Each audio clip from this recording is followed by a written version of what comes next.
ಇನ್ಮುಂದೆ ಯಾರು ಕೂಡ ಆಧಾರ್ ಕಾರ್ಡ್‌ನ ಫೇಕ್ ಅಂದ್ರೆ ಡೂಪ್ಲಿಕೇಟ್ ಮಾಡಕ್ ಆಗಲ್ಲ ಅಂತ ಸರ್ಕಾರ ತಿಳಿಸ್ತಾ ಇದೆ. ಹೆಂಗೆ ಅಂತಂದ್ರೆ ಹೊರಗಡೆ ರಾಜ್ಯದಿಂದ ಕೆಲ್ಸಕ್ಕಾಗಿ ಬರೋರಾಗ್ಬೋದು ಅಥವಾ ಬೇರೆ ಏನಾದ್ರೂ ಒಂದು ಕೆಟ್ಟ ಕೆಲಸ ಮಾಡಿ ಬರೋಂಥರಾಗ್ಬೋದು. ಇಲ್ಲಿ ಬಂದು ನೆಲೆಸ್ಬೇಕಂದ್ರೆ ಒಂದು ಏನಾದ್ರೂ ಆಧಾರ್ ಪ್ರೂಫ್ ಬೇಕು ಅಂತ ಹೇಳಿ ಆಧಾರ್ ಕಾರ್ಡ್‌ನ ಮಾಡಿಸ್ಕೊಂಡ್ಬಿಡ್ತಾ ಇದ್ರು ಡೂಪ್ಲಿಕೇಟ್ ಆಗಿ. ಆದ್ರೆ ಇನ್ಮುಂದೆ ಅದು ಸಾಧ್ಯ ಇಲ್ಲ ಅಂತ ಹೇಳಿ ಜನಕ್ಕೆ ಸಿಹಿ ಸುದ್ದಿಯನ್ನ ಕೊಟ್ಟಿದೆ ಸರ್ಕಾರ. ನೀವು ಯಾವುದೇ ರೀತಿಯ ಡೂಪ್ಲಿಕೇಟ್ ಆಧಾರ್ ಕಾರ್ಡ್‌ನ ಮಾಡಿಸ್ಬೇಕು ಅಂದ್ರೂ ಕೂಡ QR ಕೋಡ್‌ನ ಸ್ಕ್ಯಾನ್ ಮಾಡಿದ್ರೆ ಸಾಕು. ಇನ್ನು ಮುಂದೆ ಎಲ್ಲನೂ ಕೂಡ ಗೊತ್ತಾಗುತ್ತೆ. ನೀವು ಯಾವುದೇ ಗೌರ್ಮೆಂಟ್ ಕೆಲಸ ಗಿಟ್ಟಿಸ್ಕೊಬೇಕಾಗ್ಲಿ, ಪ್ರೈವೇಟ್ ಕೆಲಸ ಗಿಟ್ಟಿಸ್ಕೊಬೇಕಾಗ್ಲಿ ಅಥವಾ ಮನೇನ ಬಾಡಿಗೆ ಪಡ್ಕೊಳ್ಳೋಕ್ಕಾಗಲಿ, PG ಬಾಡಿಗೆ ಪಡ್ಕೊಳ್ಳೋಕ್ಕಾಗಲಿ ಯಾವುದೇ ಒಂದು ಪ್ರೂಫಿಗಾದರೂ ಬೇಕಾಗಿರುವಂಥ ಆಧಾರ್ ಕಾರ್ಡ್‌ನ ಇನ್ನು ಮುಂದೆ ನೀವು ಡೂಪ್ಲಿಕೇಟ್ ಮಾಡೋಕ್ಕಾಗಲ್ಲ ಅಂತ ತಿಳಿಸ್ತಾ ಇದೆ. ನೀವು QR ಕೋಡ್‌ನ ಸ್ಕ್ಯಾನ್ ಮಾಡಿದ್ರೆ ಸಾಕು. ಅದರಲ್ಲಿ ನಿಮ್ಮ ಜನ್ಮ ದಿನಾಂಕ, ನಿಮ್ಮ ವಿಳಾಸ, ನಿಮ್ಮ ಹೆಸರು, ನೀವು ಎಲ್ಲಿದ್ರಿ ಅಂತ ಎಲ್ಲ ಕೂಡ ತಿಳಿಸುತ್ತೆ. ಇದರಿಂದಾಗಿ ಎಲ್ಲೂ ಕೂಡ ಡೂಪ್ಲಿಕೇಟ್ ಮಾಡೋಕ್ಕಾಗಲ್ಲ, ಯಾವುದೇ ರೀತಿ ಕೆಟ್ಟ ಕೆಲಸ ಕೂಡ ಮಾಡೋಕ್ಕಾಗಲ್ಲ ಅಂತ ತಿಳಿಸ್ತಾ ಇದೆ. ಈ ಒಂದು ಆಧಾರ್ ಕಾರ್ಡ್ ಬಗ್ಗೆ 6 ಸಾಕ್ಷ್ಯ ಲಭ್ಯ ಇದೆಯಂತೆ. ಆಧಾರ್ ಸೆಕ್ಯೂರ್ QR ಕೋಡ್ ಎಂಬುದು ಆಧಾರ್ ಅಕ್ಷರಗಳು ಅಂತ ತಿಳಿಸಲಾಗಿದೆ. PVC ಕಾರ್ಡ್ ಮತ್ತು ಈ ಆಧಾರ್ ದಾಖಲೆಗಳಲ್ಲಿ ಮುದ್ರಿಸಲಾದ ಟ್ರ್ಯಾಪರಿಂಗ್ ನಿರೋಧಕ ಡಿಜಿಟಲ್ ಸಹಿ ಮಾಡಿದ ಕೋಡ್ ಆಗಿದೆ ಇದು. ಇದನ್ನ UIDAIನ ಅಧಿಕೃತ QR ಕೋಡ್ ಸ್ಕ್ಯಾನರ್ ಅಪ್ಲಿಕೇಶನ್ ಬಳಸಿ ಮಾತ್ರ ಓದಬಹುದು ಅಂತ ತಿಳಿಸಲಾಗಿದೆ.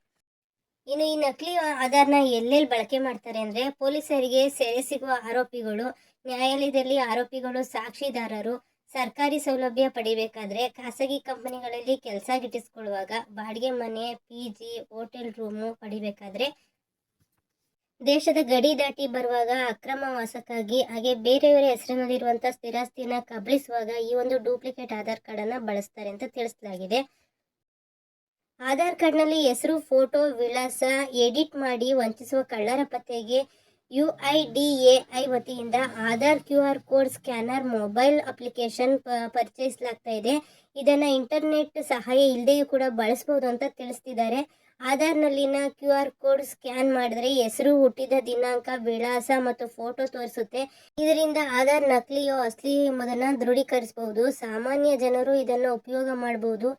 ಇತ್ತೀಚೆಗೆ ಸರ್ಕಾರದ ಮುಖ್ಯ ಕಾರ್ಯದರ್ಶಿ ಶಾಲಿನಿ ರಜನೀಶ್ ಸಭೆ ಕರೆದು ಎಲ್ಲ ಇಲಾಖೆಗಳಲ್ಲೂ ಕಡ್ಡಾಯವಾಗಿ ಮೊಬೈಲ್ ಅಪ್ಲಿಕೇಶನ್ ಬಳಸುವಂತೆ ಸೂಚಿಸಿದ್ದಾರೆ. ಅದರಿಂದ ಪೊಲೀಸ್ ಇಲಾಖೆಯಲ್ಲಿ ದೈನಂದಿನ ಕರ್ತವ್ಯದ ವೇಳೆ ಬಳಸುವಂತೆ ರಾಜ್ಯ ಅಪರಾಧ ಪ್ರಕರಣಗಳ ದಾಖಲಾತಿ ವಿಭಾಗ ಸುತ್ತೋಲೆ ಹೊರಡಿಸಿದೆ. ಇದರಿಂದ ಪೊಲೀಸ್ ಇಲಾಖೆಗೆ ಸಾಕಷ್ಟು ಅನುಕೂಲವಾಗಿದೆ ಅಂತ ತಿಳಿಸಲಾಗಿದೆ. ವೃತ್ತಿಪರ ಕಳ್ಳರು ಸೆರೆ ಸಿಕ್ಕಾಗ ಪೊಲೀಸರಿಗೆ ನಕಲಿ ಆಧಾರ್ ಕೊಟ್ಟು ವಂಚಿಸ್ತಾ ಇದ್ರು.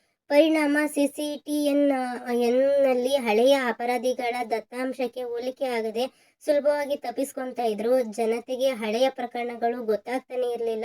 ನ್ಯಾಯಾಲಯದಲ್ಲೂ ನಕಲಿ ದಾಖಲೆ ಕೊಟ್ಟು ಜಾಮೀನು ಪಡೆದು ತಲೆಮರೆಸ್ಕೊಳ್ತಾ ಇದ್ರು. ಬೇರೆ ಜಿಲ್ಲೆ ಅಥವಾ ರಾಜ್ಯಕ್ಕೆ ಹೋಗಿ ಅಪರಾಧ ಎಸಗಿ ನಕಲಿ ಆಧಾರ್ ಕೊಟ್ಟು ವಂಚಿಸ್ತಾ ಇದ್ರು. ಇತ್ತ ಕೋರ್ಟ್ ವಿಚಾರಣೆಗೆ ಹಾಜರಾಗದೆ ತಪ್ಪಿಸ್ಕೊತಾ ಇದ್ರು. ಇದಲ್ಲದೆ ಆರೋಪಿಗಳಿಗೆ ಜಾಮೀನು ಕೊಡುವಾಗ ಜಾಮೀನುದಾರರು ನಕಲಿ ಆಧಾರ್ ಸಲ್ಲಿಸಿ ಆರೋಪಿಗಳು ತಪ್ಪಿಸ್ಕೊಳ್ಳೋದಕ್ಕೆ ಅನುಕೂಲ ಮಾಡ್ತಾ ಇತ್ತು. ಜಾಮೀನು ಕೊಟ್ಟವರು ಸಿಗ್ತಾ ಇರಲಿಲ್ಲ.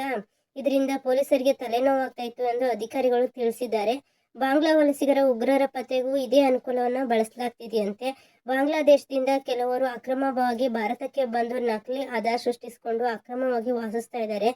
ಇದೀಗ ಆಧಾರ್ QR ಕೋಡ್ ಸ್ಕ್ಯಾನ್ ಅಪ್ಲಿಕೇಶನ್ನಿಂದ ಆಧಾರ್ ಅಸಲಿತನ ಸುಲಭವಾಗಿ ಪತ್ತೆ ಮಾಡಬಹುದಾಗಿದೆ. ಇನ್ನು ಉಗ್ರ ಕೃತ್ಯ ಎಸಗಿ ಬೇರೆ ಬೇರೆ ಹೆಸರಿನಲ್ಲಿ ಆಧಾರ್ ಸೃಷ್ಟಿಸಿಕೊಂಡು ತಲೆಮರೆಸಿಕೊಂಡಿದ್ದಾರೆ. ಇಂತಹ ಸಂದರ್ಭದಲ್ಲಿ ಹೋಟೆಲ್, ಬಾಡಿಗೆ ಮನೆ, ಪೇಯಿಂಗ್ ಗೆಸ್ಟ್ನಲ್ಲಿ ಅನುಮಾನ ಬಂದಾಗ ಆಧಾರ್ ಅಸಲಿತನ ಪತ್ತೆ ಹಚ್ಚಬಹುದು ಅಂತ ತಿಳಿಸಲಾಗಿದೆ. ಇನ್ಮುಂದೆ QR code scanner mobile application ಅಭಿವೃದ್ಧಿಪಡಿಸಿ ಕರ್ತವ್ಯದ ವೇಳೆ ಪೊಲೀಸರು ಬಳಸುವಂತೆ ಕಟ್ಟಡನೆಯನ್ನು ಹೊರಡಿಸಲಾಗಿದೆ ಅಂತ ತಿಳಿಸಲಾಗಿದೆ ಸರ್ಕಾರದಿಂದಾಗಿ. ಇನ್ಮುಂದೆ ಯಾರಿಗೆ ಹೊರಗಡೆಯಿಂದ ಬಂದವರಿಗೆ ಬಾಡಿಗೆನ ಕೊಡಬೇಕಾದ್ರೆ ನೀವು ಆಧಾರ್ ಕಾರ್ಡ್ನ ಚೆಕ್ ಮಾಡೋದ್ರಿಂದ ಅವರು ಎಲ್ಲಿಯವರು ಏನು ಅಂತೇಳಿ ಕಂಡುಹಿಡಿಬಹುದಾಗಿದೆ. ಆದರೆ ಬೇರೆ ಯಾವುದೇ ರೀತಿಯ ಒಂದು ತೊಂದರೆ ಅನ್ನೋದು ಬರೋದಿಲ್ಲ ಅಂತ ತಿಳಿಸೋದಕ್ಕೆ ಇಷ್ಟಪಡ್ತೀನಿ.